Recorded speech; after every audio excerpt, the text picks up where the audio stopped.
વિજ્ઞાન જાથાની ટીમે બાગેશ્વર ધામના બાબાને 1 કરોડ રૂપિયાની ચેલેન્જ આપી છે કે જો કદાચ તમે સાચા હોય તો અમારા 3 પ્રશ્નોના સવાલના જવાબ આપજો.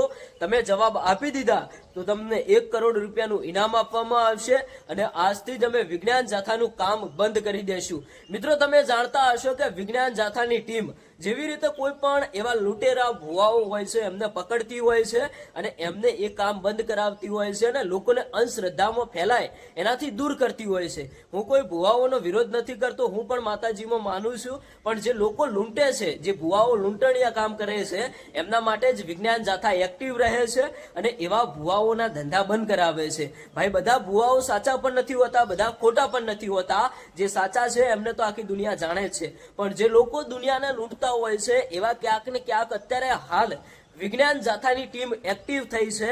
હું એવું પણ નથી કહેતો કે બાગેશ્વર ધામના બાબા ખોટા છે. એ તો ભાઈ આવનારા સમયની અંદર અત્યારે હાલ વિજ્ઞાન જાથાની ટીમ મેદાને ઉતરી છે. તો બાગેશ્વર ધામના બાબા એટલે કે ધીરેન્દ્ર શાસ્ત્રીને એક ચેલેન્જ આપી છે કે જો કદાચ તમે સાચા હોય તો અમારા પ્રશ્નોના જવાબ આપજો. તમે સાચા નીકળ્યા તો અમે તમને 1 કરોડ રૂપિયાનું ઇનામ આપીશું. હવે આપણા રાજકોટ શહેરની અંદર 5, 6, 7 જૂનના દિવસે આ બાગેશ્વર ધામના બાપુ પધારી રહ્યા છે. તો ક્યાંક ને ક્યાંક વિજ્ઞાન જાથાની ટીમ પણ એક્ટિવ થઈ છે કે હવે તમારે અમારા સવાલોના જવાબ આપવા પડશે.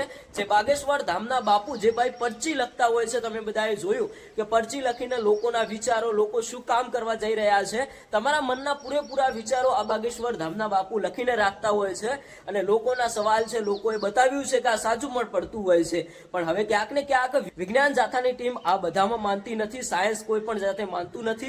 તો હવે વિજ્ઞાન જાથાની ટીમ એક્ટિવ થઈ છે અને જાણવા માંગે છે કે શું ખરેખર આ બધી હકીકત છે કે કોઈ અંધશ્રદ્ધા છે.